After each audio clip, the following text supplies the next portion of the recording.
So towards the mechanism में पहले जो स्टेप होगा that is attack of nucleophile on carbonyl carbon. तो न्यूक्लियोफाइल जो हम बेस इस्तेमाल कर रहे हैं सोडियम हाइड्रोक्साइड 50% एक्वेस, तो वो प्रोड्यूस कर जाता है सोडियम आयन और साथ में हाइड्रोक्सल आयन।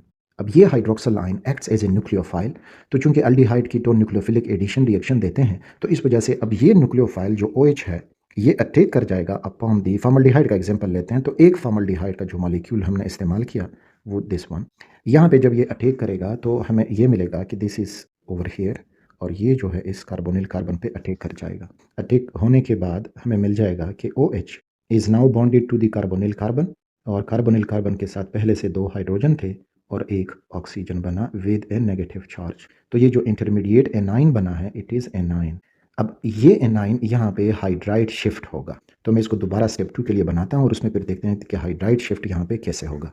अच्छा, दूसरे स्टेप में अब जो दूसरा फॉर्मल्डिहाइड का मॉलिक्यूल है वो मैंने लिखा और अब जो सेकंड स्टेप में ऊपर एनाइन था तो इन दोनों के दरमियान एक हाइड्राइड शिफ्ट होगा। Hydride hydrogen having a negative charge. तो वो हाइड्राइड शिफ्ट अब कुछ यूँ होगा कि इधर जो एनाइन है इसमें ये बॉन्ड हाइड्रोजन की तरफ टूट जाएगा तो हाइड्रोजन हो जाएगा नेगेटिव और यहाँ पे ये जो नेगेटिव चार्ज है कार्बन की तरफ शिफ्ट होकर यहाँ डबल बॉन्ड बनेगा। आगे प्रोडक्ट को लिखते हैं और ये हाइड्राइड जो है यहाँ पे ऐड हो जाएगा, यानी दिस हाइड्राइड अब आके इस कार्बन के ऊपर अटैक कर जाएगा। तो हमें जो प्रोडक्ट मिल जाएगा नेक्स्ट तो वो कुछ यूँ होगा कि ये जो पहला था ये अब हो गया है CH3 और oxygen having a negative charge. तो ये मिथॉक्साइड आयन बना, दिस इज मिथॉक्साइड। और ये जो है ये अब चेंज हो गया है इनटू फॉर्मिक एसिड। कैसे फॉर्मिक एसिड में ये देखें, ओवर हियर HO है, कार्बन है bonded to single bond hydrogen और यहाँ पे बन गया है डबल बॉन्ड। तो चूंकि आप फेमिलियर हो इसके कुछ यूँ से कि HC double bond OH, so same चीज़ें हैं। सो इट इज़ फॉर्मिक एसिड। तो एक तो अल्डिहाइड ऑक्सीडाइज होकर फॉर्मिक एसिड बना चुका है। अब जो ये जो है मिथॉक्साइड इसका अब होगा ये प्रोटॉन ट्रांसफ़र करेगा from the surrounding system. Next proton transfer के लिए मैंने स्टेप जो 2 था उसमें मिथॉक्साइड आयन बनाया और उसके सामने फॉर्मिक एसिड बनाया। दिस इज़ मिथॉक्साइड और ये हुआ फॉर्मिक एसिड। अब मिथॉक्साइड एक स्ट्रॉन्ग कॉन्जुगेट बेस है और जो फॉर्मिक एसिड है ये एक स्ट्रॉन्ग कार्बोक्सिलिक एसिड है। तो इस वजह से एसिड बेस रिएक्शन होकर प्रोटॉन ट्रांसफ़र हो जाएगा। तो यहाँ का जो प्रोटॉन है it will be transfer towards this.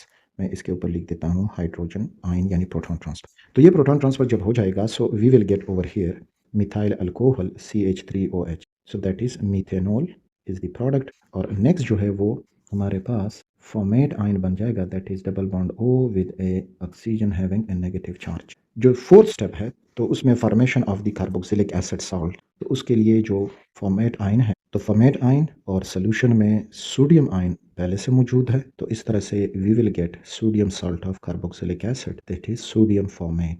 यहाँ पे पॉजिटिव नेगेटिव शो किया जाता है so it is sodium format.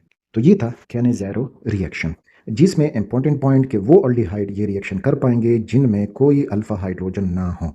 Aldol condensation में अगर अल्फा हाइड्रोजन नहीं है तो फिर वो अल्डोल कंडेंसेशन नहीं कर सकते। उधर अल्डोल कंडेंसेशन में अल्फा हाइड्रोजन नेसेसरी है और यहाँ पे अल्फा हाइड्रोजन नेसेसरी नहीं है बल्कि नहीं होना चाहिए, तब जाके ये रिएक्शन होगा।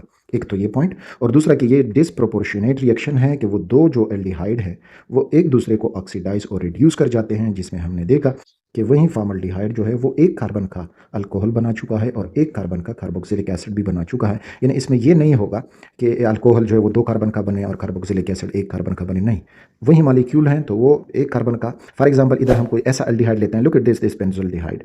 तो बेंजोल्डिहाइड में अब हमने जो लिए हैं जितने कार्बन इस बेंजोल्डिहाइड में हैं उतने ही कार्बन का अल्कोहल बनेगा, उसमें कार्बन इंक्रीज डिक्रीज नहीं आएगा। और जितने कार्बन इसी बेंजोल्डिहाइड में थे उतने ही कार्बन का जो है वो बेंजोइक एसिड बनेगा, उसमें कोई इंक्रीज डिक्रीज नहीं आएगा। So this was about the Cannizzaro reaction.